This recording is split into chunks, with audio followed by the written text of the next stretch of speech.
ॐ सदाशिवसमारम्भां शङ्कराचार्यमध्यमाम् अस्मदाचार्यपर्यन्तां वन्दे गुरुपरम्पराम्।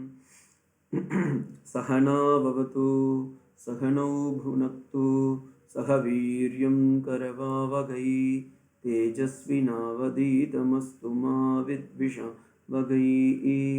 ॐ शान्ति शान्ति शान्ति। हरिः ॐ भद्रं कर्णेभिः शृणुयाम देवाः भद्रं पश्येमाक्षभिर्यजत्राः स्थिरैरङ्गैः स्तुष्टुवागुंसस्तनूभिः व्यशेम देवहितं यदायुः। स्वस्ति न इन्द्रो वृद्धश्रवाः स्वस्ति न पूषा विश्ववेदाः स्वस्ति नस्ताक्षो अरिष्ठनेमिः स्वस्ति नो बृहस्पतिर्ददातु। ॐ शान्ति शान्ति शान्तिः।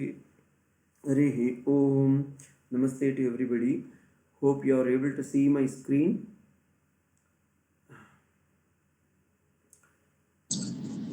Yes, Ji. Okay. நம்ம வந்து இந்த முண்டக்க உபனிஷத் பார்த்துட்டு இருந்தோம்.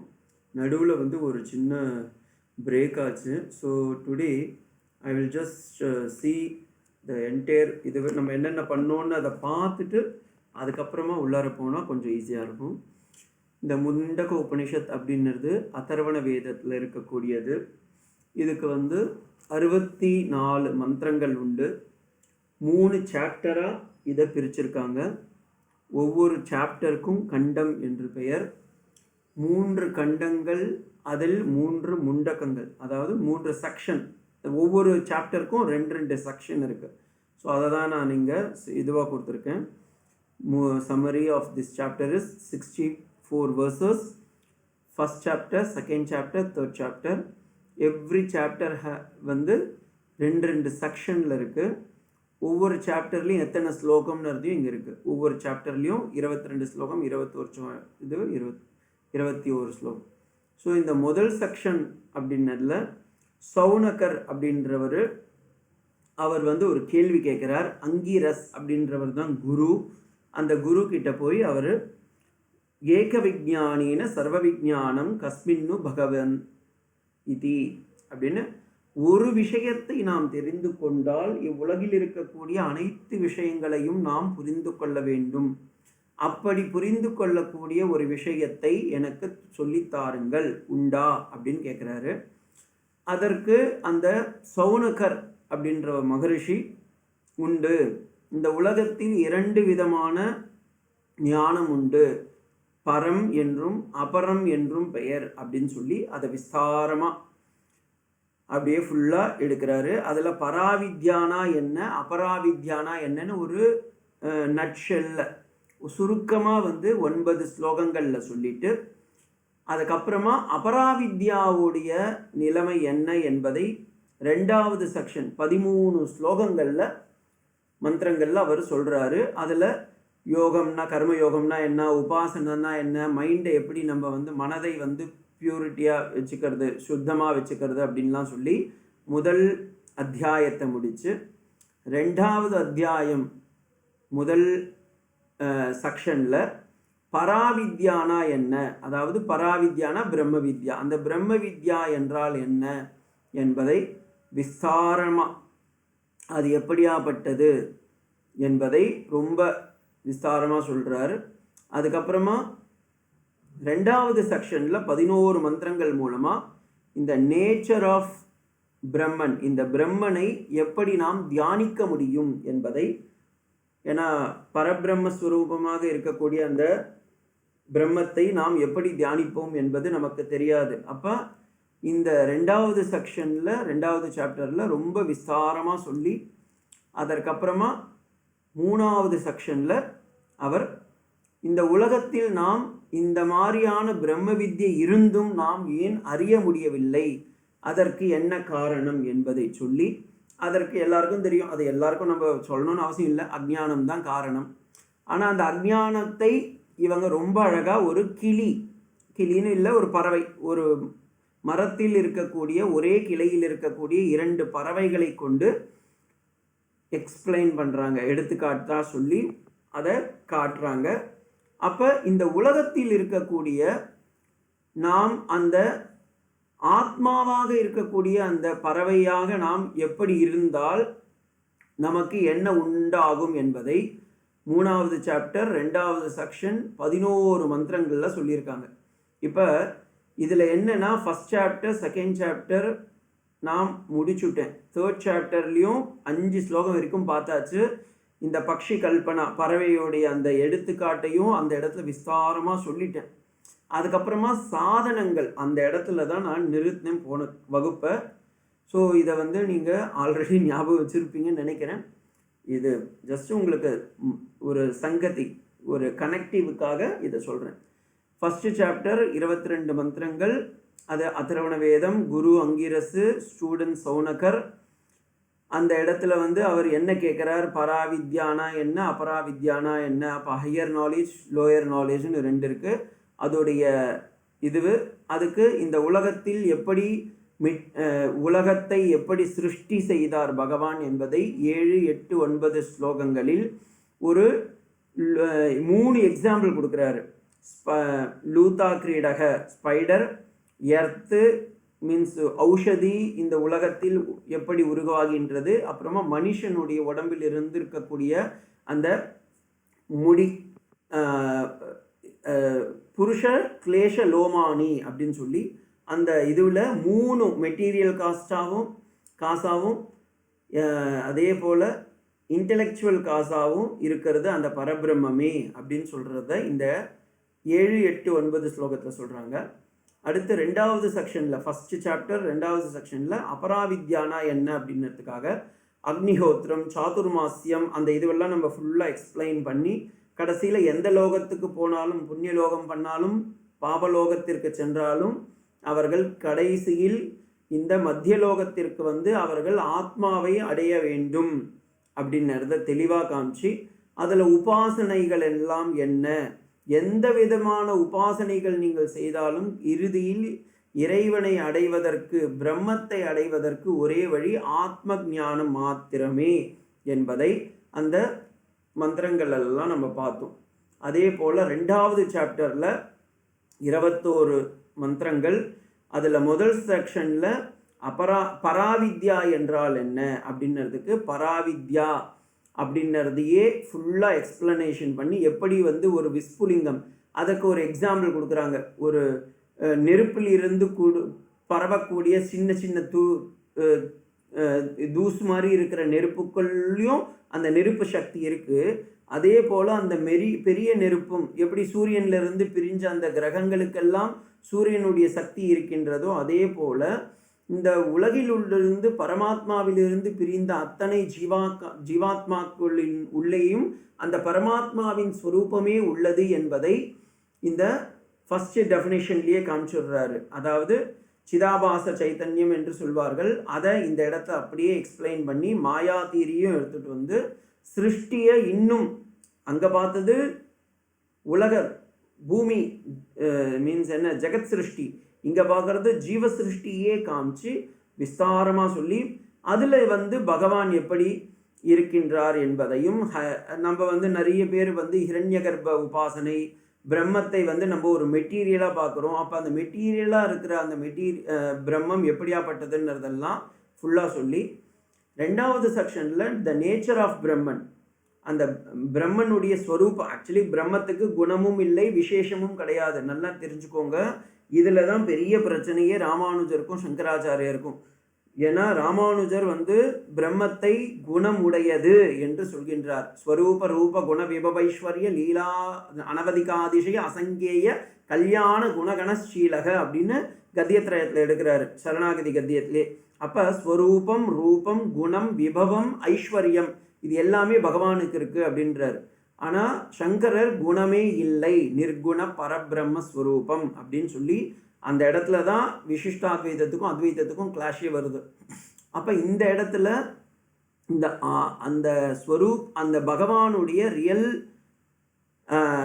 ஸ்வரூபம் குணம் என்ன அப்படின்றத இப்போ நீங்கள் உடனே சுவாமி அப்போ இந்த வேதமே ராமானுஜரை ஒத்துக்குதுன்னு சொல்லக்கூடாது. ஏன்னா அந்த இடத்துல நான் தெளிவாக எடுத்திருக்கேன். என்னென்னதை நீங்கள் அங்கே போய் பார்த்தீங்கன்னா தான் தெரியும்.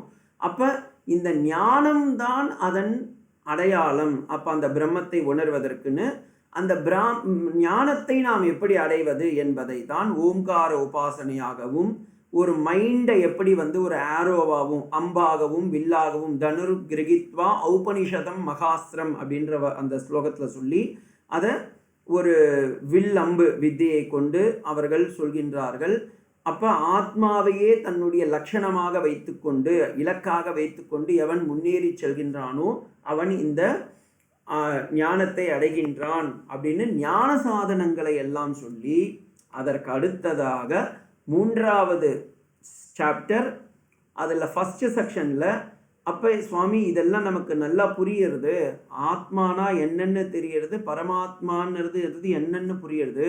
ஆனால் இந்த ஆத்மாவும் பரமாத்மாவை நம்ம அடையணும்னா, இந்த ஜீவாத்மா பரமாத்மாவை அடையணும்னா என்னத்தினாலும் நமக்கு அடைய முடியல அப்படின்றது தான் 3வது சாப்டர் முதல் செக்ஷனில் what is the cause of bondage and what is the means to realise it அப்படின்றத அந்த வேதமே ரொம்ப அழகாக ஒரு பக்ஷி கல்பனை, பறவையை ஒரு எக்ஸாம்பிளாக வச்சுக்கிட்டு, ஒரே மரத்தில் ஒரே கிளையில் இருக்கக்கூடிய 2 பறவைகள், ஒரு பறவை பழத்தை நன்றாக சாப்பிட்டு அனுபவிக்கின்றது, அதனால் சஃபர் பண்ணுது, அதனால் அதற்கு புண்ணியமும் பாவமும் வருகின்றது.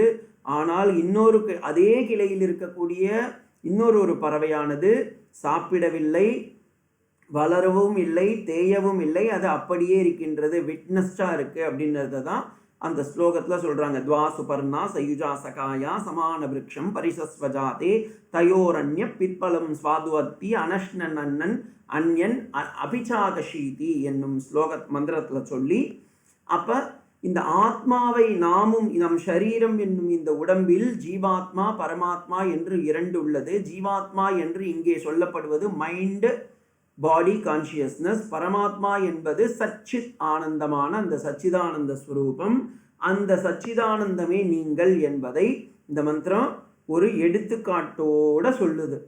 அடுத்து இது வரைக்கும் நம்ம பார்த்துட்டோம். இது வரைக்கும் நீங்கள் இதுக்கு முன்னாடி இருந்த கிளாஸ்லலாம் பார்த்தது தான். கொஞ்சம் கேப் பண்ணுறதுனால just I have recalled it, brushed out. Now 5வது, இப்போ நான் இதுதான் பரமாத்மான்றது தெரியறது, இதுதான் ஜீவாத்மான்றது தெரியறது, இதுதான் உலகம்ன்றதும் இந்த உபனிஷத்தில் ரொம்ப தெளிவாக காமிச்சிட்டாங்க. இப்போ இதை நாம் அடைவதற்கு சாதனங்கள் என்ன? இப்போ இங்கேருந்து நம்ம கேரளாவிலேருந்து சேலம் போகணுன்னா ஒரு ட்ரெயினோ பஸ்ஸோ ஏர்போர்ட்டோ ஏதோ ஒன்று வச்சுட்டு இருக்கால, இல்லை கால்நடையாவோ. அப்போ அதே போல் இந்த பிரம்மத்தை நாம் அடைய வேண்டும், நாம் உணர வேண்டும் என்றால் அதற்கு என்ன சாதனைகள் செய்ய வேண்டும் என்பதை அந்த சாதனா பாடத்திலிருந்து தான் 3வது அத்தியாயம் முதல் செக்ஷன் 5வது 6வது மந்திரத்தில் துவங்குகின்றது. அதைத்தான் நாம் இன்று காண வேண்டி உள்ளோம். இது வரைக்கும் உங்களுக்கு புரிஞ்சிருக்கும்னு நினைக்கிறேன். நீங்கள் இதில் பார்த்தீங்கன்னா தெரியும். நான் ஃபஸ்ட்லேருந்து அப்படியே சொல்லிட்டு வரேன். திருத்தியா முண்டகத்திலிருந்தே பாருங்க. அந்த முதல் 3வது சாப்டர் முதல் மந்திரம், துவா சுபர்ணா சயுஜா சகாயா சமான விரக்ஷம் பரிசஸ்வஜாதே தயோரண்ய பிற்பலம் சுவாது அத்தி அனஷ்ணன் அன்யன் அபிச்சாகஷீதி என்று ஒரே மரத்தில் சேர்ந்துள்ள ஒரே தன்மை உடைய 2 பறவைகள் ஒரே மரத்தில் பற்றி கொண்டிருக்கின்றது. அதில் ஒன்று பழத்தை ருசித்து சாப்பிடுகின்றது, மற்றொன்று சாப்பிடாமல் இருக்கின்றது என்று முதல் மந்திரத்திலும், 2வது மந்திரத்தில் சமான விரக்ஷம் புருஷோ நிமக்னக அனீஷயா சோச்சதி முக்கியமானக, எது பழத்தை சாப்பிட்டு கொண்டிருக்கின்றதோ அது என்ன ஆகின்றது, வளர்கின்றது, தேய்கின்றது அப்படின்றத இந்த இடத்துல அவர் காமிக்கிறாரு. ஒரு நிமிஷம், இதை நான் இன்னும் கூட கொஞ்சம் பெருசு பண்ணிட்டேன்னா ஈஸியாக. ஸோ இது பண்ணி அவங்க காமிக்கிறாங்க இந்த இடத்துல.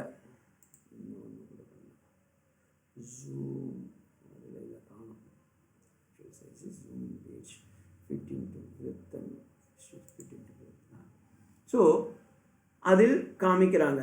அப்போ இந்த பழத்தை சாப்பிடக்கூடிய அந்த ஜீவாத்மாவானது மோகத்தினால் தான் என்ன என்பதை மறந்து அது தான் அறியாமல் எல்லா பழங்களையும் ருசித்து கொண்டிருக்கின்றது, அது வளர்கின்றது, தேய்கின்றது அப்படின்றத காமிச்சு இது எங்கேயோ போயிடுது. ஒரு நிமிஷம். எஸ். ஸோ இந்த இடத்துல அந்த 3வது மந்திரத்தை காமிச்சு அதுக்கப்புறமா அப்போ இதில் இருந்து நம்ம எப்படி மீளறது அப்படின்ற வழியையும் இந்த இடத்துல காமிக்கிறாங்க. அதுதான் மெயினே. அப்போ இதுக்கான உபாசனைகள் எல்லாம் நம்ம ஆல்ரெடி இந்த 2வது அத்தியாயத்தில் பார்த்துருக்கோம். பிரணவம் தனுகு ஷரோ ஆத்மாஹா அப்படின்னு ஓம்கார உபாசனையும் அந்த வில்லம்பு உபாசனை எல்லாம் அவங்க அப்படியே இதில் காமிக்கிறாரு. பிரணவோகி ஏஷ எஸ் சர்வபூதை விபாதி விஜானான் வித்வான் பவதோ நாதிவாதிஹி ஆத்மக்ரீடக ஆத்மரதிஹி கிரியாவான் ஏஷ பிரம்ம விதாம் வரிஷ்டக. யார் இந்த பிரம்மத்தை அடைவார்கள் என்றால் ஆத்மாவிலேயே எந்த பிரம்மம் அனைத்து உயிரினங்களிலும் விளங்குகின்றதோ என்று எவன் அறிகின்றானோ அந்த ஞானி பேசற்றவன் ஆகின்றான். ஆத்ம கிரீடக, அவன் தன்னிடத்திலேயே விளையாடி கொண்டு மகிழ்ந்து கொண்டிருக்கின்றான். அவன் எந்த கர்மத்திலும் ஈடுபடுவதில்லை. கர்மத்தில் ஈடுபடுவதில்லை, எந்த ஒரு வேலையிலையும் செய்யறதில்லை. அப்படின்னா எல்லா வேலையும் செஞ்சுட்டு இருப்பான், ஆனால் தான் செய்கின்றேன் என்ற எண்ணம் அற்றவனாக இருக்கின்றான் என்பதை வரை நாம் போன கிளாஸ்ல, அதாவது அந்த இதுல பார்த்தோம். இப்போ இன்னைக்கு கிளாஸ்ல 5வது மந்திரம், இதுதான் நம்ம என்ட்ரி ஆக வேண்டிய இது. அப்போ நம்ம ஒரு 10 நிமிஷத்துலேயே எல்லாத்தையுமே முடிச்சுட்டேன். ரொம்ப நல்லதாக போச்சு.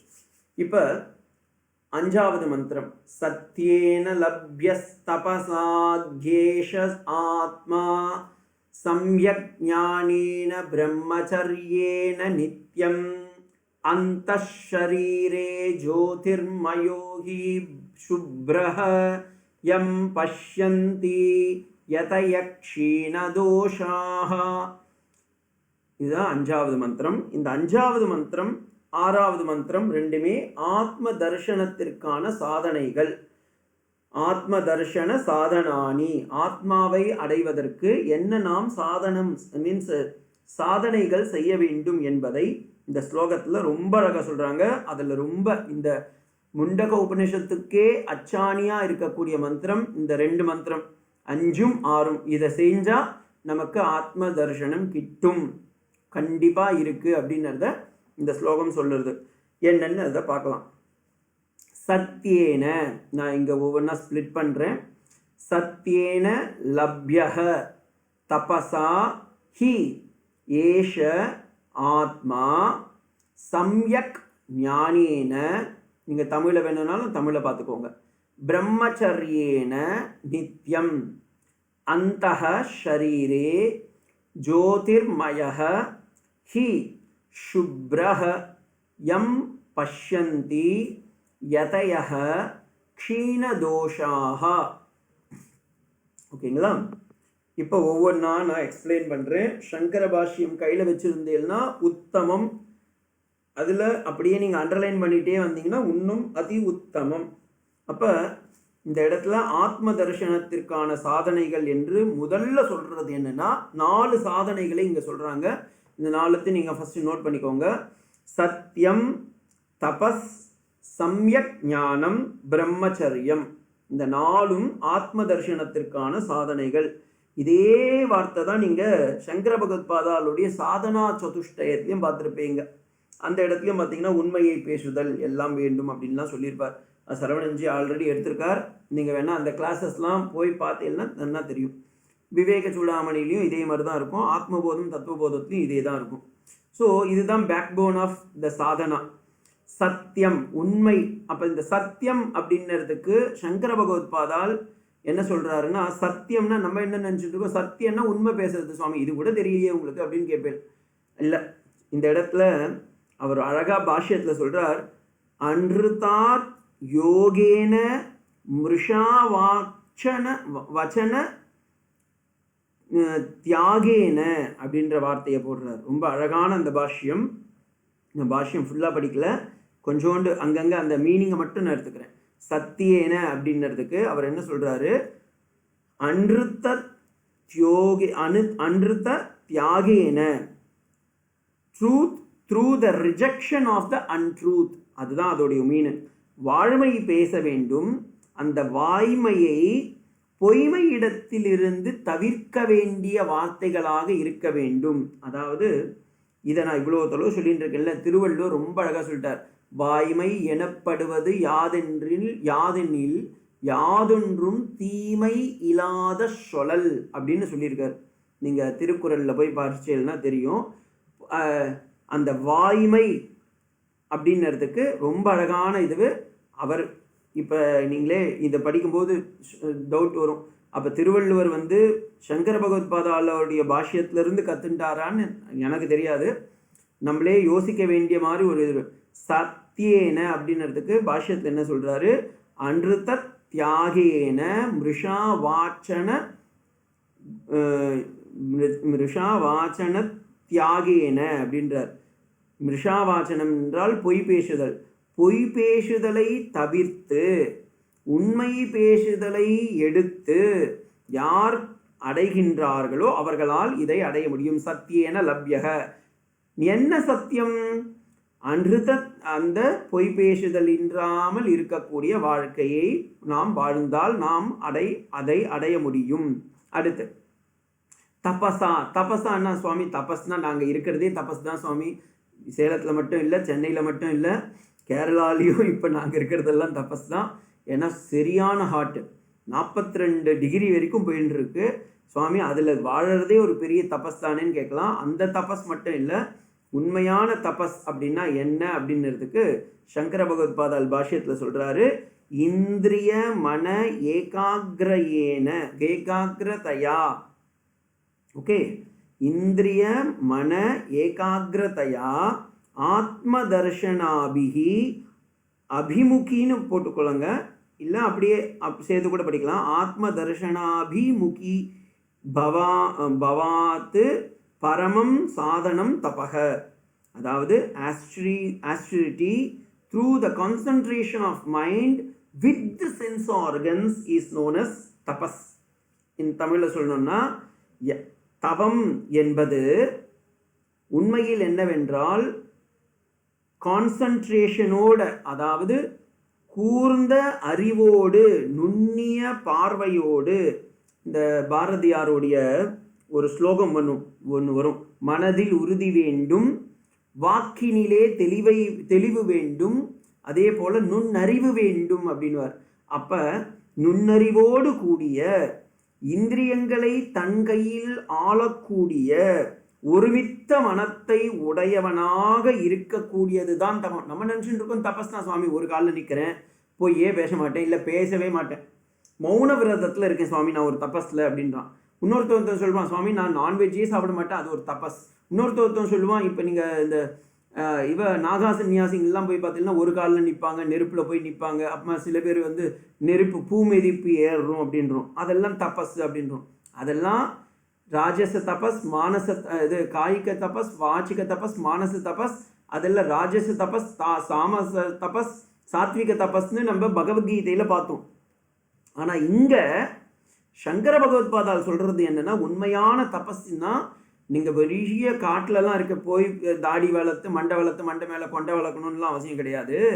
இருக்கிற இடத்துலையே இந்திரியத்தையும் மனத்தையும் ஒருநிலைப்படுத்தி, மனத்தையும் 5 இந்திரியங்களையும் கர்மேந்திரியங்களையும் ஞானேந்திரியங்களையும் ஒருநிலைப்படுத்தி ஆத்ம தரிசனத்திற்கு அபிமுகமாகனா உள் திருப்பி எவன் பரமாத்மாவை காணுகின்றானோ அதுவே தபஸ், உண்மையான தபஸ். அப்போ எப்படின்னா, நம்ம வீட்டில் உட்காந்துட்டு ஏசி ரூம்லேயோ இல்லை நார்மல் ரூம்லேயோ கூட உட்காந்துட்டு கண்ணகாத மூடி அந்த 5 ஞானேந்திரியங்களையும் கர்மேந்திரியங்களையும் தன் உள்முகமாக செலுத்தி இந்திரியத்தையும் மனத்தையும் ஒரே கோட்டிற்கு எவன் கொண்டு செல்கின்றானோ அதற்கே தபஸ் என்று பெயர் அப்படின்னு சொல்றார். அடுத்து சம்யக் ஞானம். சம்யக் ஞானம் என்றால், சம்யக் என்றால் தெளிவு, ஞானம் என்றால் அறிவு, தெளிவான அறிவு அப்படின்னு சொல்லிட்டு போயிடலாம். ஆனால் அதை சங்கர பகவத்பாதால் இன்னும் பியூட்டிஃபுல்லாக சொல்கிறாரு. யதா பூதாத்ம தர்ஷனேன அப்படின்றார். பியூட்டிஃபுல்லான ஒரு வார்த்தை. Complete knowledge of the self and its reality. எனக்கு டக்குன்னு இங்கிலீஷில் வருது, தமிழில் வந்து யோசிக்க வேண்டியதாக இருக்குது. Anyway, the complete knowledge which has the self reality, ஆத்ம தர்ஷனத்தை யதா பூதாத்ம தர்ஷனேன சாதனேன அப்படின்றார். எப்படி பார்க்க வேண்டுமோ அப்படியே பார்க்க வேண்டும். அதை விட்டுட்டு நம்ம வந்து ஒரு திரிச்ச பார்வையில் அது இல்லாத ஒன்று நம்ம பார்க்கக்கூடாது. ஃபார் எக்ஸாம்பிள், நீங்கள் புரிஞ்சுக்கிறதுக்காக சொல்கிறேன். இதுன்னா சூரியன் வடக்கே தோன்றி தெற்கே, அப்படி தானே தமிழில் சொல்கிறீங்க. சன்செட் செட் இந்த சன்ரைசஸ் இந்த ஈஸ்ட், சன்செட் இந்த வெஸ்ட்னு சொல்கிறோம். ஆனால் உண்மையிலேயே சூரியன்றது தோற்றமும் இல்லை மறைவும் இல்லை. உடனே சுவாமி நீங்கள் அரசியல் பேசுகிறீங்கன்னு சொல்லாதீங்க, அந்த அரசியலுக்கு நான் வரவே இல்லை.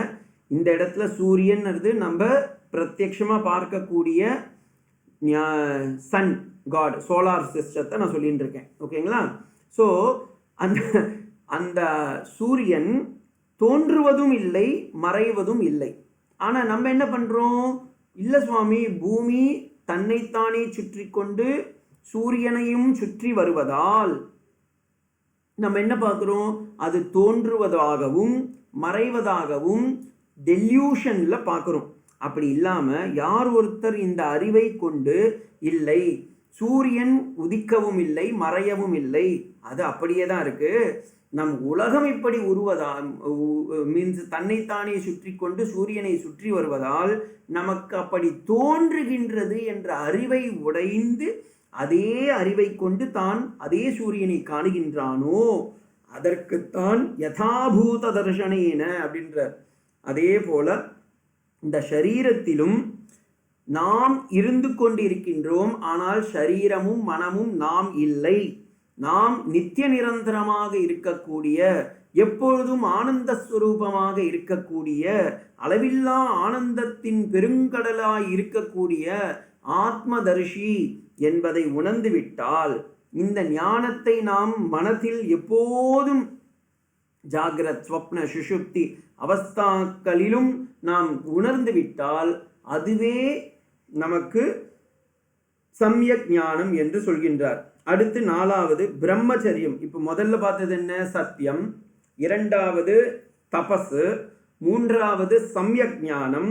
4வது பிரம்மச்சரியம். பிரம்மச்சரியம்னா என்ன? பிரம்மச்சரிய வாழுது சுவாமி, அப்போ மேரேஜ் பண்ணிக்க கூடாதா? ஐயோ சுவாமி, நாங்கள் கேட்குற கிளாஸில் எல்லாருமே நாங்களாம் மேரேஜ் ஆகிட்டோமே அப்படின்னு கேட்கக்கூடாது.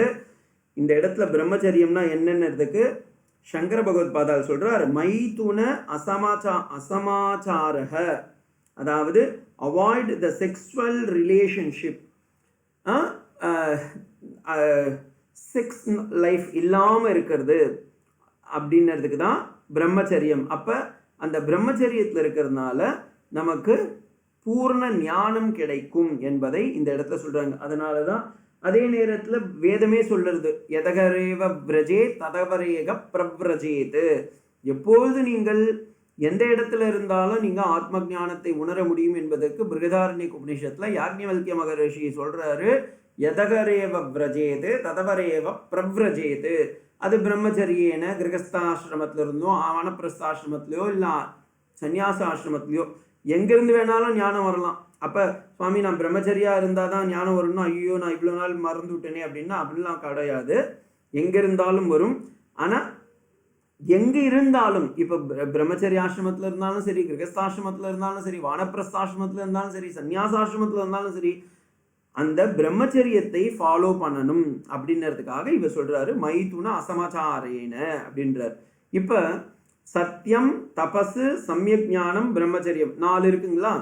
இந்த 4த்தையும் உடனே நம்ம ஸ்லோகத்தில் பாருங்கள், மூல ஸ்லோகத்தில் எப்படி இருக்குன்னா, சத்தியேன, நான் ஸ்லோகத்தை இங்கே பாருங்கள் எழுதி வச்சுருக்கேன், தமிழ்லையும் போட்டிருக்கேன், அப்படியே படிக்கிறேன். சத்தியேன லப்யஸ் தபசா கேஷ ஆத்மா சம்யக் ஞானேன பிரம்மச்சரியேன நித்தியம்.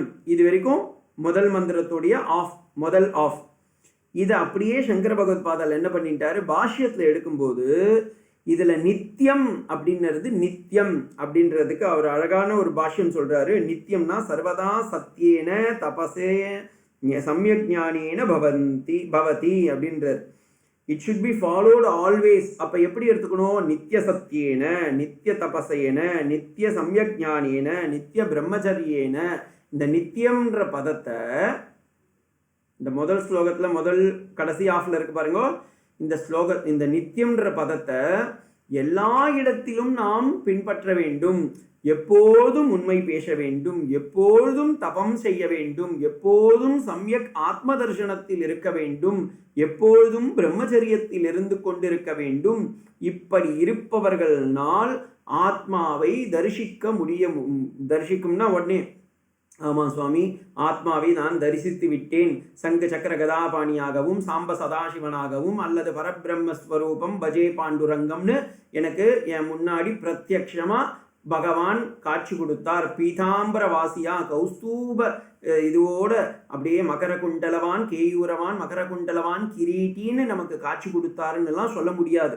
நல்லா ஞாபகம் வச்சுக்கோங்க. ஏன்னா அப்படி காட்சி கொடுத்தா அது ஈஸ்வர தரிசனம், பிரம்ம தரிசனம் அல்ல. ஈஸ்வர தரிசனம் என்பது தேவர்கள் கொடுப்பது, பிரம்ம தரிசனம் என்பது ஆத்மஸ்வரூபத்திலிருந்து உதிப்பது. அப்ப பிரம்ம தரிசனம்ங்கிறது ஆக்சுவலி நமக்கு வெளியிருந்து வராது, நம் உள்ளேயே உணரக்கூடிய அந்த உணர்வு மயம்தான் பிரம்மம். அததான் இந்த செகண்ட் லைஃப்ல சொல்லுறது. செகண்ட் லைன்ல ஃபர்ஸ்ட் இதுலயே சொல்றான் பாருங்க. அந்த ஷரீரே ஜோதிர்மயோகி சுப்ரம் யம் பஷ்யந்தி யதயஹ க்ஷீணதோஷாக அப்படின்றார். இப்போ அந்த லைனுக்கான அந்த எக்ஸ்பிளனேஷனை பார்க்கலாம். அந்த ஷரீரே, அந்த ஷரீரேனா நம்மளுடைய அந்தர். அதனால தான் நம்ம இந்த சவுகார்பேட் ஏரியாலெல்லாம் போனீங்கன்னா அவன் அழகாக சொல்லுவான், ரொம்ப நீ பேசுகிற, அந்தர் பண்ணிட வேண்டாம் அப்படின்வான். அவனுக்கு நல்லா சம்ஸ்கிருதம் தெரிஞ்சிருக்கு. அந்த ஷரீரே அந்தக மத்தியே ஷரீரஸ்ய. அப்போ அந்த ஷரீரம், இந்த பாடி சுவாமி நம்ம உடம்ப கிழிச்சா உள்ளார என்ன இருக்குது? சதையும் எலும்பும் தானே இருக்குன்னு சொல்லுவேன். அந்த ஷரீரம் அது வந்து எப்படின்னா, இப்போ இந்த ஃபேன் எல்லாம் நல்லா ஒர்க் ஆகிட்டு இருக்கு, அதை நீங்கள் உடச்சி உள்ளார போட்டிங்கன்னா அதுக்குள்ளார வந்து நிறைய இந்த மெட்டீரியல்ஸ்லாம் இருக்கும். அது என்ன ஒயரு, அப்புறமா அந்த காப்பரு அதெல்லாம் இருக்கும், அதோடைய அந்த சாதனங்கள்லாம். ஆனால் அதனால் அது ஒர்க் ஆகுதானா? கிடையாது. அதுவும் அது ஒரு ஒர்க் ஆகிறதுக்கான ஒரு உபசாதனங்கள். ஆனால் உண்மையான சாதனம் என்ன? கரண்ட்டு. கரண்ட் இருந்தால் தானே ஃபேன் ஒர்க் ஆகும். அதே போல் இந்த சரீரம், இந்த சரீரத்தை நீங்கள் பிரித்து போட்டீங்கன்னா இதுக்குள்ளார என்ன இருக்குது? ரத்தம், சதை, மாம்சம், உதிரம், அதுக்கப்புறமா என்ன இருக்குது? மஜ்ஜா போன்ற இதுதான் இருக்குது சுவாமி. அப்போ அதுதான் ஆத்மாவா? இது தெரியாமல் போயிடுதே அப்படின்னு சொன்னீங்கன்னா திருமூலர் சொல்கிறார், உடம்பை வளர்த்தேன் உயிர் வளர்த்தேனே. இந்த உடம்பை வளர்த்து ஒரு புரோஜனம் கிடையாது. இந்த உடம்புக்குள்ளார இருக்கிற உயிரை நாம் வளர்க்க வேண்டும். ஆத்மாவை வளர்த்தேனேன்னு அந்த இடத்துல வந்து உணர்ந்தேனேன்னு அர்த்தம். ஓகேங்களா? உணர்வு மூலமாக இருக்கின்றான். அதை தான் இந்த இடத்துல சொல்றார். அந்த ஷரீரே அந்த மத்தியே ஷரீரஸ்ய புண்டரீகாட்சே அப்படின்றார். உடனே சுவாமி பாருங்கோ, சங்கர பகவத்பாதால் நமக்கு இப்போ விசிஷ்டாத்வைதத்துக்கு அடிக்கோல் இட்டிருக்கின்றார். எந்த புண்டரீகாட்சன்ற பேரில் சொல்லிட்டாரு அப்படின்னா, அவர் ஏன் புண்டரீகாட்சன்னு சொன்னாருன்றதுக்கு பியூட்டிஃபுல்லான ஒரு அர்த்தம் இருக்குது. ஆனந்தகிரி கொடுக்குறாரு. புண்டரீகன் என்றால் புண், அதாவது ஷேரு சகதின்னு சொல்லுவா. இந்த சகதிக்கு நடுவில் உதிக்கக்கூடியதனால் அதற்கு பங்கஜம் என்று பெயர். ஓகேங்களா? பங்கு ஜாயதே இதி பங்கஜக. பங்கம் அப்படின்னாவே ஷேரு சகதி. இந்த தாமரை என்ன பண்ணும்? ஷேரு சகதியில தான் முளைக்கும். நீங்கள் நல்லா ஃப்ரெஷ்ஷு டிஜிட்டல் என்ன பிஸ்லரி வாட்டர் வாங்கி அதுக்கு கீழே வந்து நல்லா சந்தன மண்ணியும் அப்படியே இது என்ன நல்ல வாசனையாத திரவியங்கள்லாம் போட்டு அந்த தாமரையுடைய சீட்டை நட்டு வச்சுன்னா, விதையை வந்து அதுக்குள்ளார நட்டு வச்சுன்னா அது வளரவே வளராது. அதே இந்த எரும மாடு இல்லை பசுமாடுடைய சாணம், அது கூட கொஞ்சம் சகதி சேரு எல்லாத்தையும் உள்ளார வச்சு அதுக்குள்ளார இந்த தாமரையுடைய விதையை நட்டு வச்சுன்னா சும்மா அழகாக கடகட கடகடன்னு வளர்ந்து ஃப்ரெஷ்ஷாக உதித்து இருக்கும். ஏன் இதை சொல்கிறேன் சுவாமி, என்ன நீங்கள் நிறைய அரசியல் பேச ஆரம்பிச்சுட்டீங்களேன்னு கேட்காதீங்க. நான் நிஜமாக சொல்கிறேன், இந்த வேதத்தில் என்ன இருக்கோ அதை தான் நான் பேசிட்டு இருக்கேன். உடனே முதல்ல சூரியன் சொன்னீங்க, இப்போ தாமரைக்கு வந்துட்டேன்னு கேட்டுருங்க. ஸோ அந்த இடத்துல எப்படி தாமரை மலர்கின்றதோ அதே போல ஒரு சேத்திலிருந்து நாம் இந்த இதுல ஆத்மா என்றும் ஆத்மாவும் மலர்கின்றது. இந்த ஷேருன்றது இந்த உடம்புல இருக்கிற எதென்ன தசை, சதை, அப்புறமா சீவு, அப்புறமா ரத்தம், எலும்பு, தோல் இருக்குல்ல, இதெல்லாம் தான் நமக்கு உடம்புல ஆன ஷேரு. இந்த ஷேரு சகதி மலமூத்திரங்களோடு இருக்கக்கூடிய இந்த உடம்பில் இந்த ஆத்மா என்னும் அற்புதமான ஒரு சாட்சி ஸ்வரூபமாக இருக்கக்கூடிய அந்த வஸ்து நம்முள் இருக்கின்றது என்பதை காண்பிப்பதற்காக இந்த வேதம் ரொம்ப அற்புதமாக காமிக்கிறாரு. அந்த இடத்துல பகவத்பாதால் அந்த மத்தியே ஷரீரஸ்யே புண்டரீகாக்ஷே, எப்படி ஒரு தாமரை சேத்தில் வளர்கின்றதோ அதே போல இந்த ஷரீரம் என்னும் ஷேரு சகதி நிறைந்த இந்த சம்சார கடலில் இருக்கக்கூடிய இந்த ஷரீரத்தில் இந்த ஆத்மாவும் மலர்கின்றதே சுவாமி. அது எப்படியாப்பட்டது? ஜோதிர்மயோகி, ஜோதிர்மயமாக இருக்கின்றது. உடனே சொல்லிட்டான் ஒருத்தன், ஓ சுவாமி ஜோதிர்மயம், அப்போ என்ன கேஸ் உள்ளார இருக்கு போல இருக்கு. ஆமாம், நம்ம கேஸ்ட்ராலஜி டிபார்ட்மெண்ட்டில் போய் சொன்னால் கடவுள் என்ன சொல்லுவான், இது டாக்டர் என்ன சொல்லுவான், அவன் கேஸ்ட்ராலஜி டிபார்ட்மெண்ட்டில் பிரகாரம் பார்த்தீங்கன்னா பகவான் வந்து அந்த இடத்துல கேஸாக இருக்கிறான்றான். ஆனால் அந்த ஜோதிர் கிடையாது. இது என்ன ஜோதி? ஜோதிஷாம் அபிதத் ஜோதி அப்படின்னு வேதம் எதை சொல்லுறதோ, ருக்மவர்ணியம், கோல்டன் கலரில் இருக்கு. ஏன் கோல்டன் கலரில் நீங்கள் எதை வச்சு சொல்கிறீர்கள் அப்படின்னா, இதே முண்டக உபனிஷத்தில் முதல் அத்தியாயத்தில் 3வது ஸ்லோகத்தில் நம்ம ஒன்று பார்த்தோம். என்ன சுவாமி பார்த்தீங்க? திடீர்னு இப்படி கேட்டிங்கன்னா நான் என்ன பண்ணுறதுன்னு யோசிக்காதீங்க, நானே அடியேனியே காமிச்சுடுறேன். யதா பஷ்யதே ருக்மவர்ணம் கர்த்தாரமீஷம் புருஷம் பிரம்மயோனிம். இதெல்லாம் ருக்மவர்ணம், இந்த லைனை அண்டர்லைன் பண்ணிக்கோங்க. நான் உங்களுக்கு ஹைலைட் பண்ணி காமிக்கிறேன் பாருங்க. இந்த லைனுக்காகத்தான் பகவத் பாதால் என்ன பண்ணிட்டார், தன்னுடைய பாஷ்யத்தில் அதே ருக்மவர்ணத்தை காமிக்கணும். யதா பஷ்யதே பஷ்யதே, யார் ஒருவர் பிரம்மத்தை ருக்மவர்ணம், அதாவது ஜோதி ஸ்வரூபமாகவும் அப்படியே தகன்னு இருக்கிற அந்த ஆத்மஸ்வரூபமாக காணுகின்றான் என்பதை காட்டுகின்றார்.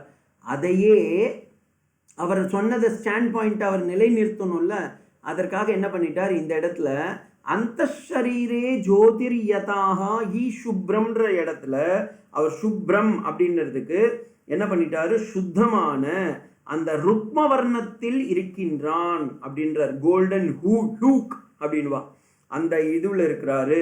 எம், யார் இதை ஆத்மானம், யார் இந்த ஆத்மாவை பஷ்யந்தி பார்க்கின்றானோ, உடனே சுவாமி அப்போ ஆத்மான்னு ஒரு வஸ்து இருக்கு, அதை நீங்கள் ஒளிச்சு வச்சுட்டு இவ்வளோ நாள் நீங்கள் பார்க்க முடியும்னு இப்போ தான் காமிக்கிறீங்கன்னு. நீங்கள் ஆத்மாவை பார்ப்பான் என்றால் அவன் உண்மையாக நாம் 2 கண்களால் பார்க்க முடியாது, ஆத்ம தர்சனத்தினால் பார்க்க முடியும். அதாவது எவன் ஒருவன் ஆவர்த்த சக்ஷுகு அமிர்தத்துவம் இச்சன்னு வேதம் சொல்ற மாதிரி தன்னை தனக்குள்ளேயே காணுகின்றானோ அதற்கு தான் அந்த பார்ப்பான், அவன்தான் பார்ப்பான். யார் பார்ப்பான்? ஓ சுவாமி மாமாங்கெல்லாம் கோவிலில் இருப்பாரே அவெல்லாம் பார்ப்பான், அந்த பார்ப்பான் கிடையாது. அவர்களும் பார்ப்பான். ஏனெனில் காயத்ரி மந்திரத்தை கொண்டு அந்த புத்தியை அவேக் செய்து, அது அவேக்னா என்ன சொல்வீங்க, அதை வெளிப்படுத்தி ஆத்ம தரிசனத்தை பார்ப்பதால் அவர்களுக்கு பார்ப்பான் என்று பெயர். எனிவே அதை நம்மளும் பார்த்தால் நாமும் பார்ப்பான். ஓகேங்களா?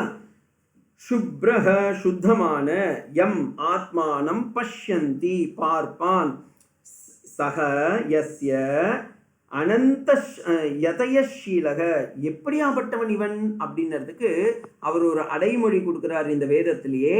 யதனஷீலக அப்படின்றாங்க. யதனக அப்படின்றது உடனே இவர் என்ன பண்ணிட்டார், சங்கராச்சாரியார் அவருடைய கூட்டணியில எப்போவுமே யதி அப்படின்னாவே சன்னியாசி தான். யதினா நல்லவங்க கூட இருக்கலாம், நல்ல குணத்தை உடையவர்கள் கூட இருக்கலாம். ஆனால் அவருக்கு என்னன்னா தன்னுடைய குரூப்பை தான் அவர் எப்போவுமே ஆமோதிப்பார். அதனால சந்நியாசினக அப்படின்னு பாஷ்யத்தில் போட்டுட்டாரு. யதனஷீலக சந்நியாசினக க்ஷீணதோஷாக க்ஷீண குரோதாதி சித்தமலாக அப்படின்றாரு. அவர்கள் எப்பொழுதும் எந்த விதமான டிஃபெக்டும் ஒரு விதமான தவறுதலும் இல்லாதவர்கள்.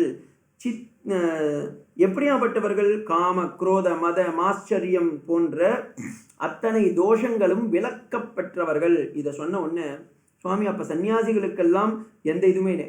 அதுதான் ஒரு பெரிய ப்ராப்ளம். வித்யாரண்யர் இன்னும் சரி, ஸ்ரீமத் சுவாமி சந்திரசேகர பாரதி தீர்த்த மகாசுவாமிகளும் சொல்கிறாரு, விவேக சூடாமணிக்கு வியாக்கியானம் எழுதும்போது துரிய ஆசிரமம்னு நம்ம எதை சொல்கிறோமோ இந்த சந்நியாசிரமே வந்து என்னென்னா ஒரு சாதனா இதுதான்.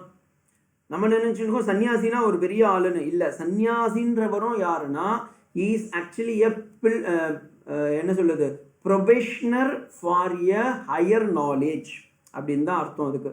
அப்போ he is actually trying to accumulate those things. What are the things he has to accumulate? காம குரோத மத மாச்சரியங்களிலிருந்து தான் விலகி வரக்கூடிய அந்த நல்ல இதுவெல்லாம், அதாவது எந்த விதமான எதிர்பார்ப்பும் இல்லாமல் எந்த விதமான இதுவும் இல்லாமல் ஆத்மாவிலேயே இருந்து கொண்டு நித்திய சத்தியேன நித்திய தபசேன நித்திய சம்யக்ஞானேன நித்திய பிரம்மச்சரியேன எப்போதும் ஆத்மாவிலேயே உறைந்து கொண்டிருக்கக்கூடிய எதிகளாக இருக்கக்கூடியவர்கள் தான் சன்னியாசிகள்.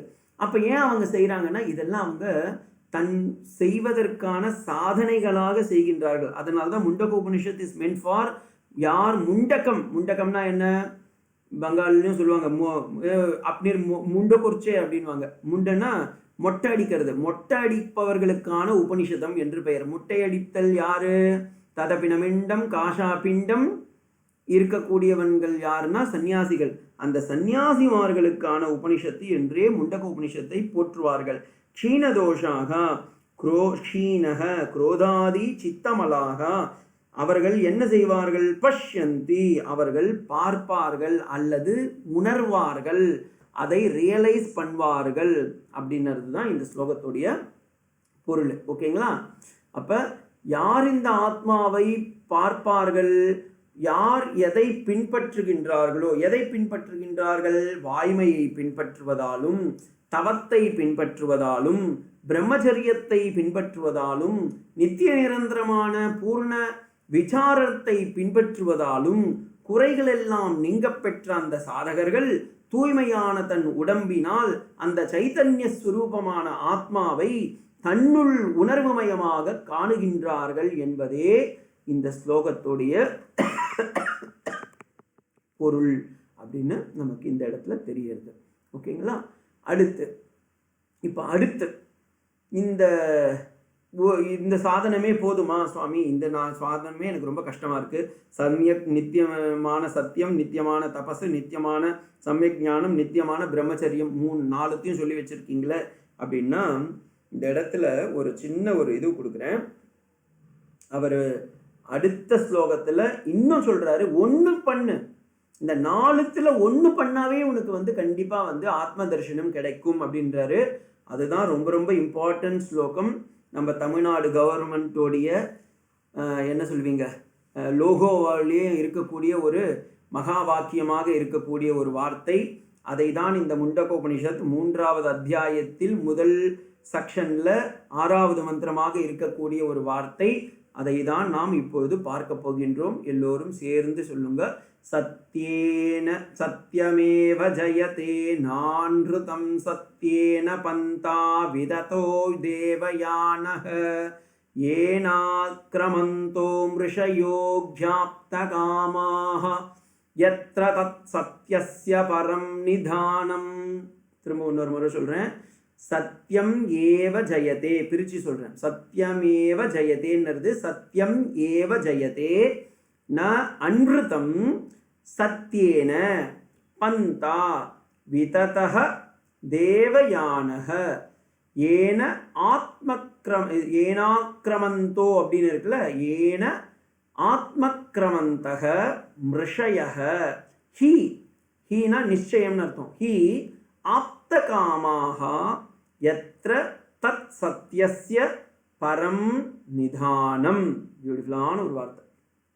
அப்போ இந்த ஸ்லோகத்துடைய பொருளை நாம் இப்போது காண வேண்டும். சத்யமேவ ஜெயதே, இந்த ஸ்லோகம் எல்லாருக்கும் தெரியும். சத்யமேவ ஜெயதே சத்யமேவ ஜெயதேன்னு. ஆனால் இதில் கிராமட்டிக்கலி ஸ்பீக்கிங் இந்த இடத்துல ஒரு மிஸ்டேக் இருக்குது அப்படின்னு நம்ம சொல்லவும் கூடாது. ஏன்னா இது ரிஷிகளுடைய வாக்கியம். அதனால் இது வந்து புனருக்தி, இதுவும் கிடையாது. என்ன சொல்வீங்க, இது வந்து ஒரு தோஷமே கிடையாது. சத்தியம் அப்படின்னா அன்ருத்தம் அப்படின்றது அர்த்தம். அப்போ இட் ஹாஸ் எ ஆட்ரிபியூட். இப்போ சத்தியம் அப்படின்னா வாய்மைன்னு நம்ம எல்லாருமே சொல்கிறோம்ல, வாய்மை மீன்ஸ் உண்மை பேசுதல். இந்த உண்மை பேசுதல் அப்படின்றதுக்கு எப்பொழுதும் வெற்றியே வாய்மை. அதுதான் நம்ம தமிழ்நாடு கவர்மெண்ட்லேயும் சொல்லுவோம், என்ன வாய்மையே வெல்லும் அப்படின்னு போட்டிருப்பா. இந்த மே அப்படின்னு இருக்கு பாருங்க, அந்த இடத்துல தான் ஒரு பிரச்சனையே. கண்டிப்பாக அப்படின்றதுக்கு தான் அது வாய்மையே அப்படின்னு தமிழில் சொல்றீங்க. சத்தியம் ஏவ ஏவ அப்படின்னு இருக்கு பாருங்க, அந்த ஏவகாரத்தை இந்த இடத்துலையும் சொல்லியிருக்காங்க. ஓகே, அப்போ எப்படி இருக்கணும்னா இது சத்தியம் ஏவம் ஜெயதே அப்படின்னு தான் வந்திருக்கணும். எனிவே அது ஒரு பெரிய இது இருக்கு, அது பெரிய இது இல்லை. இந்த உலகில் நாம் இறக்கும் பொழுது 2 விதமான மார்க்கத்தில் செல்கின்றோம். தேவயானம் பித்ருயானம் என்று 2 மார்க்கம் உள்ளது. இதில் தேவயானத்திற்கு செல்பவர்கள் உத்தராயணம் செல்வார்கள் என்றும், பித்ருயானத்திற்கு செல்பவர்கள் சந்திரலோகத்திற்கு சென்று அங்கே ஸ்வர்கபூமியில் அனுபவிப்பார்கள் என்றும் வேதத்தில் சொல்லி இருக்கின்றது. இதற்கு நிறைய பிரமாணம் இருக்கு. 8வது சாப்டர் ஆஃப் பகவத்கீதாலேயே நான் விஸ்தாரமா இதை சொல்லியிருக்கேன். இந்த உத்தராயணம் என்பது பிரம்மலோகம், பித்ருயானம் என்பது ஸ்வர்கலோகம். ஸ்வர்கலோகத்தில் யார் செல்கின்றார்களோ அவர்கள் கர்மத்தை அனுபவித்து அதன் மூலமாக வருகின்றார்கள். ஆனால் தேவயானம் எனப்படும் உத்தராயணத்திற்கு, நான் குழப்பாமல் சொல்லணுன்னதுக்காக நான் 2த்தையும் தனித்தனியாக சொல்லிட்டு இருக்கேன். தேவயானம் என்பது உத்தராயணம். இந்த உத்தராயணத்தில் செல்பவர்கள் பிரம்மலோகத்தை அடைகின்றார்கள். அவர்கள் 3 விதமான சாதனைகள் செய்திருந்தால் உத்தராயணத்திற்கு செல்வார்கள். உபாசனம், கர்மம், ஞானம். இதற்கு கிரமமுக்தி என்று பெயர். நீங்கள் எல்லாம் பகவத்கீதையை கரைச்சி குடித்தவங்க, கண்ணனுக்கே ஏதாவது டவுட்னா கூட உங்ககிட்ட தான் கேட்கணும். அதனால நீங்கள் 8வது சாப்டரில் நான் இதை இன்னும் விஸ்தாரமாக கிரமமுக்தி என்றால் என்ன என்பதை விஸ்தாரமாக நான் சொல்லி உங்களுக்கு காமிச்சிருக்கேன். நீங்கள் அதை போய் ரெஃபர் பண்ணி பாருங்கோ. 3 விதமான சாதனைகள் செய்தால் ஒருவன் பிரம்மலோகத்திற்கு உத்தராயணத்தில் செல்ல முடியும் அப்படின்னு சொல்லியிருப்பேன். அதற்கு கிரமமுக்தி என்று பெயர். அதாவது உபாசனை, கர்மம், ஞானம், இது 3ம் இருக்க வேண்டும். அது இல்லாமல் நான் வெறும் வேலை மட்டும் செஞ்சிருக்கேன், பலனை எதிர்பார்த்து செஞ்சேன் அப்படின்னா அவன் என்ன போவான், அவன் ஸ்வர்கலோகத்திற்கு செல்வான் சகாமமாக. யார் ஒருவர் பலனில் எதிர்பார்த்து ஒரு வேலையை செய்து அதில் நன்மையும் தீமையும் அவன் அடைகின்றானோ அவனுக்கு அவன் செய்த அந்த வேலையினால் பித்ருயானம் எனக்கூடிய சொர்க்கலோகத்திற்கு செல்வான். ஏன் இதெல்லாம் சுவாமி சொல்றீங்க, இப்போ எங்களுக்கு எதுக்கு சுவாமி இதெல்லாம்? நாங்கள் பாட்டு முந்தகோபனிஷத் தானே கேட்க வந்தோம்னா, இந்த இடத்துல ஒரு வார்த்தை இருக்கு, நீங்கள் யாரும் கவனிச்சிங்களான்னு தெரியல. தேவயானக, இந்த ஒரு வார்த்தைக்காக உங்களை நான் புரிய வைக்கிறதுக்காக சத்தியமேவ ஜெயதே நான்ருதம் சத்தியேன பந்தா விததோ தேவயானகன்னு இருக்கு. யார் ஒருவன் உண்மை பேசுகின்றானோ, வாய்மையே பேசுகின்றானோ அவன் எங்கே செல்வான் என்றால் பிரம்மலோகத்திற்கு செல்வான். சுவாமி இவ்வளோ கஷ்டப்பட்டு இதுக்காக நீங்கள், அப்போ நான் உண்மை முதல் ஸ்லோகத்தில் இங்கே என்ன சொன்னீங்க? சத்தியம், தபசு, சம்யக் ஆத்ம தர்சனம், பிரம்மச்சரியம், இது 3 இருந்தால் ஒருத்தனுக்கு அவன் ஆத்மாவை உணர்வான். இது என்னன்னா ஜீவன் முக்தி அவஸ்தை, இது என்னன்னா கிரமமுக்தி அவஸ்தை. ஸோ 2 விதத்திலும் நாம் இறைவனை பிரம்மத்தை அடைய முடியும் என்பதை காட்டுவதற்காக இது 4த்தையும் நீங்கள் ஃபாலோ பண்ணீங்கன்னா, சத்தியத்தையும் தபசையும் சம்யக் ஞானத்தையும், அதாவது வேதாந்த விசார தத்துவபோத ஆத்மபோத விவேக சூடாமணி, அதே மாதிரி வேதாந்த சாரம், அப்புறமா 10 உபநிஷத்து, பகவத்கீதா, பிரம்மசூத்திரம், அதற்கப்புறமா சனத் சுஜாதியம் போன்ற அப்புறமா மகாபிரஸ்தானம், இதையெல்லாம் படித்து ஞானத்தில் மூழ்கியவராயிருந்து பிரம்மச்சரியத்தோடு நித்திய நிரந்தரமாக இருப்பவர்கள் இந்த காலத்திலேயே வாழும்போதே ஜீவன் முக்தி அவஸ்தையை அடைய முடியும் என்பதற்காக இந்த ஸ்லோகம் வந்திருக்கு. இந்த ஸ்லோகம் இல்லை சுவாமி நாங்கள் சத்தியத்தை மட்டும் ஒரு பாயிண்ட் எடுத்துக்கிறேன் சுவாமி, 4 நம்மளால ஃபாலோ பண்ண முடியாது, ஒரு பாயிண்ட் எடுத்துக்கிறேன், please give me some concession அப்படின்னு கேட்டேன்னா, இந்த ஒரு பாயிண்ட் எடுத்துக்கிட்டு சத்தியத்தை மட்டுமே பின்பற்றி யார் வாழ்கின்றார்களோ அவர்களுக்கு ஒரு கதி இருக்கு. அது என்ன கதி அப்படின்னா கிரமமுக்தி. அந்த கிரமமுக்தி பேட்டர்னை தான் இந்த 6வது ஸ்லோகத்தில் சொல்லி கொடுக்குறாங்க. அப்போ நம்ம தமிழ்நாடு கவர்மெண்ட்டில் எல்லாரும் வந்து கிரமமுக்திக்காக தான் வாழ்க்கையை நடத்திட்டு இருக்கோம். Of course it's a great thing. ஏன்னா பொய்மை பேசாமல் வாய்மையோடு இருப்பதே ஒரு பெரிய தவம். பொய்மை பேசாமல் வாய்மையோடு இருப்பது வாழ்வதே ஒரு பெரிய தவம் இந்த கலியுகத்தில். அப்போ அந்த வாய்மை, அதேனால்தான் பாகவதத்துலேயும் போய் பார்த்தீங்கன்னா பரீட்சித் ராஜா ஓடி அந்த கதையில் வரும்போது நாரதர் இந்த உலகத்துக்கு வந்துன்னு இருப்பார். அப்போ ஒரு பசுமாட்டை பார்ப்பார். அந்த பசுமாட்டுக்கு 3 கால்கள் வெட்டி இருக்கும், ஒரு காலில் அந்த பசுமாடு நின்றுன்னு இருக்குமா. அப்போ இந்த நாரதர் சும்மா இருக்க மாட்டார். அவர் இந்த ப்ராட்காஸ்ட் இதுவில் வேறு வேலை செய்கிறவர், போய் என்னென்னு போய் ரிப்போர்ட் எடுக்கலான்னு சொல்லிட்டு போய் பார்த்துருப்பார். அந்த பசு சொல்லும், எனக்கு 4 கால் இருந்ததுப்பா, சத்தியம், ஞானம், ஸ்ரத்தா, அது கூட என்ன இது சத்தியம், ஞானம், இது அப்புறமா அனுஷ்டானம், இந்த 4 கால்களோடு இருந்தேன். அதில் சத்தியமும் இல்லை, சத்தியம் இல்லை, அனுஷ்டானம், ஸ்ரத்தா, பக்தி, இது 3 காலம் உடஞ்சுடுத்து, சத்தியத்தில் மட்டும்தான் நான் இப்போ நின்றுட்டு இருக்கேன் அப்படின்றா. அதாவது இந்த உலகமே பகவானுடைய சத்திய சங்கல்பம். அதனால்தான் எம்பெருமான ராமானுஜர் தன்னுடைய கத்தியத்திரயத்தில் சொல்லும்போது ஹே சத்தியகாமா சத்திய சங்கல்பா பரபிரம்ம பூதா அப்படின்னு சொல்லுவார். அப்போ ஏன்னா இந்த உலகமே சத்தியத்தில் தான் அடங்கி இருக்கின்றது. எப்படி சுவாமி சத்தியத்தில் தான் அடங்கி இருக்கு அப்படின்னா, அம்மா சொல்கிற ஒரே ஒரு சத்தியம்தான், இவர் தான்ப்பா அவனுக்கு அப்பான்னு. நம்ம போய் குழந்தைங்க யாரும் டிஎன்ஏ ப்ராசஸ்லாம் எடுத்துன்னு வாங்க அப்போ தான் நான் ஒத்துப்பேன் இந்த ஆள் தான் எனக்கு அப்பான்னு யாரும் போய் கிளைம் பண்ணுறது இல்லை. அம்மா சொல்கிற ஒரு சத்தியத்தில் தான் நம்ம அக்செப்ட் பண்ணிக்கிறோம். டீச்சர் கொடுக்குற ஒரு சத்தியத்தில் தான் நம்ம first rank, second rank, third ரேங்க்குன்னு போட்டுக்கிறாங்க. நம்ம யாரும் போய் டீச்சர்கிட்ட போய் கோர்ட்டில் போய் நான் நிறுத்துவேன், நீ எனக்கு சரியாக வேல்யூவேஷன் பண்ணலை அப்படின்லாம் சொல்லலை.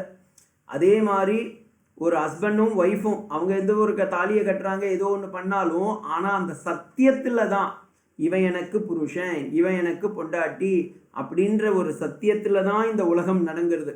அதே போல தான் இங்கே எல்லா இடத்துலையும் இது லௌகிகத்தில் மட்டும் இல்லை, ஆன்மீகத்துலேயும் இது ஒரு கல்லு தானே, இது ஒரு கட்டை தானே அப்படின்னு இல்லாமல், அத்தி மரம் தானே, இந்த அத்தி மரத்தில் எப்படி நீங்கள் வரதனை பார்க்க முடியும்னு இல்லாமல், இல்லை அந்த அத்தி மரத்திலும் பகவான் உள்ளான் அப்படின்னு காணறதுனால தான், அந்த சத்தியத்தினால தான் பகவானை நம்ம பார்க்குறோம்.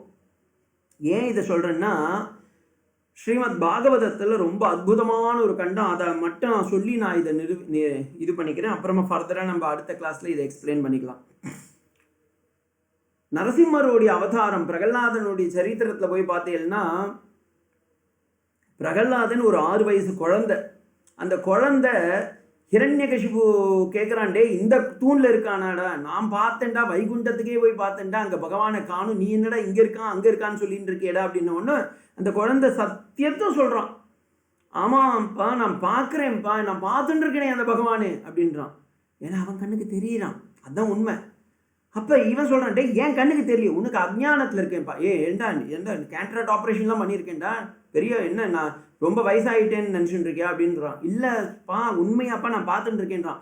சரி நான் கட்டின தூணில் இருக்கானாடா, நான் இருக்கேன்ட்டான். உடனே பகவான் அவன் தொட்ட தூணை அவன் தட்ட அங்கே புறப்பட்டதோர் ஆண் சிங்கம்னு ஒரு தூணை, அவன் கட்டின தூணை அவனே தன்னுடைய கதையை வச்சு தட்டுறான். தட்டின உடனே அங்கேருந்து ஒரு உருவம் வெளியே வருது. வெளியே வந்த உடனே இவன் சொல்கிறான், எல்லாரும் தேவதர்கள்லாம் பிரம்மா முதலான ஸ்துதிகள் பண்ணுறாங்க.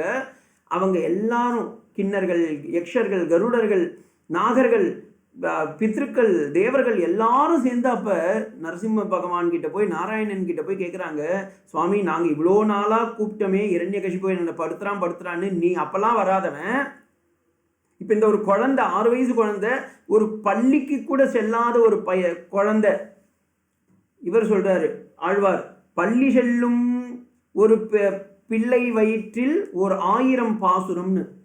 பள்ளிக்கு கூட போகாத ஒரு குழந்தை வயசில் அவனுக்கு போய் நீ இவ்வளோ கட்டாட்சம் பண்ணிட்டியே, ஏன்பா நாங்கள் கூப்பிட்டா நீ வரல, இவன் மட்டும் கூப்பிட்டா வந்திருக்கியே அப்படின்னும் போது, நரசிம்ம சுவாமி தன்னுடைய ஆவிர்வாகம் எடுத்து முதல் வார்த்தையாக சொன்ன மந்திரம், ஹிரண்யகசிபுவுடைய சம்ஹாரத்துக்கு அப்புறமா அவர் சொன்ன முதல் வார்த்தை, அவனுடைய வாயில் திருவாயிலிருந்து மலர்ந்து உதிர்த்த முதல் வார்த்தை என்னவென்றால் சத்தியம்.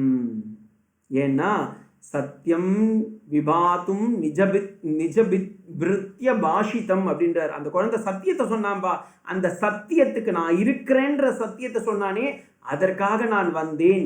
நீங்கள்லாம் அந்த சத்தியத்தில் நம்பல, தேவர்களோ கிண்ணர்களோ யக்ஷர்களோ பிரம்மாவே.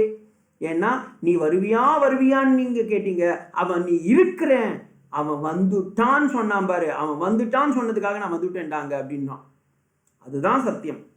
அப்ப இந்த உலகம் யாவும் ஒரு நிலையில் உழல்கின்றது. அந்த ஒரு நிலை என்ன நிலை என்றால் சத்தியம். அதை தான் நம்மளுடைய கம்பநாட்டாழ்வார் நன்னா புரிஞ்சுக்கிட்டார். யார் புரிஞ்சுக்கிட்டாங்களோ இல்லையோ, முதல்ல புரிஞ்சுக்கிட்ட மகாத்மா யாருன்னா கம்பநாட்டாழ்வார். ஏன்? கம்பநாட்டாழ்வாருடைய கம்பராமாயணத்தில் இருக்கக்கூடிய முதல் லைன் என்ன? உலகம் யாவையும் தாமுரவாக்கலும் நிலைவெறுத்தலும் நீக்கலும் நீங்களா அழகிலா விளையாட்டுடையான் அன்னவர் தலைவன் அவனுக்கே சரண் நாங்களே. யார் அந்த பெருமான் அப்படின்னா இவன் தான். அதே மாதிரி ஸ்ரீமத் பாகவதத்தில் இருக்கிற முதல் அத்தியாயம் முதல் ஸ்லோகம் என்ன அப்படின்னா, சச்சிதானந்த ரூபாய விஸ்வோத்பத்யாதி ஹேதவே தாபத்ரய விநாசாய ஸ்ரீகிருஷ்ணாய வயம் நுமக. சச்சிதானந்த ரூபாய விஸ்வோத்பத்யாதி ஹேதவே. சத்தியம் சத்தியம் சத்தியம்.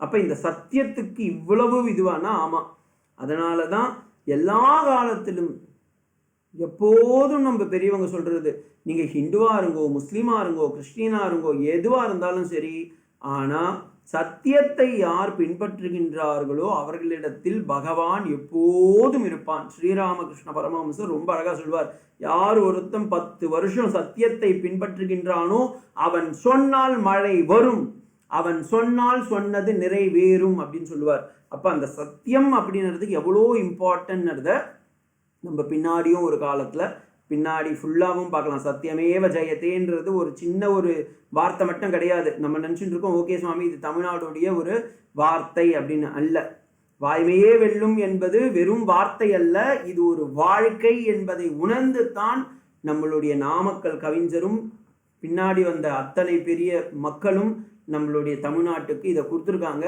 இதை எல்லோரும் உணர்ந்து நாமும் வாழ்க்கையில் பின்பற்றி, சத்தியத்தை எவன் பின்பற்றுகின்றானோ அவனே இந்த தேவயானம் எனப்படக்கூடிய இந்த உத்தராயணமான பிரம்மலோகத்தை அடைந்து அதன் மூலம் நாம் நித்திய நிரந்தரமாக வாழ்க்கையில் இறைவனை அடைய முடியும், நாமே ஆத்மா என்பதை உணர முடியும் என்பதை காட்டித் தருவதற்காக வந்த மந்திரம்தான் இந்த சத்தியமேவ ஜெயதே நான்றுதம் சத்தியேன வந்தா விததோ தேவயானக என்னும் மந்திரம். அதை இன்னும் கொஞ்சம் விஸ்தாரமா சங்கர பகவத்பாதாளுடைய அந்த பாஷ்யத்தோட நம்ம அடுத்த கிளாஸ்ல பார்க்கலாம். ஓம் பத்ரம் கர்ணேபிः ஶ்ருணுயாம தேவாः பத்ரம் பஷ்யேமாக்ஷவிர்யஜத்ராः ஸ்திரைரங்கைः ஸ்துஷ்டுவாகும்சஸ்தனூபிः விஷேம தேவகீதம் யதாயுः ஸ்வஸ்தி ந இந்திரோ விருத்தஸ்ரவாः ஸ்வஸ்தி ந பூஷா விஸ்வவேதாः ஸ்வஸ்தி நஸ்தாக்ஷோ அரிஷ்டநேமிः ஸ்வஸ்தி நோ ப்ரஹஸ்பதிர்ததாது. ஓம் சாந்தி சாந்தி சாந்தி. ஹரி ஓம் தத்சத். ஸ்ரீராமகிருஷ்ணார்ப்பணமஸ்து. ஏதாவது கேள்வி இருக்குங்களா?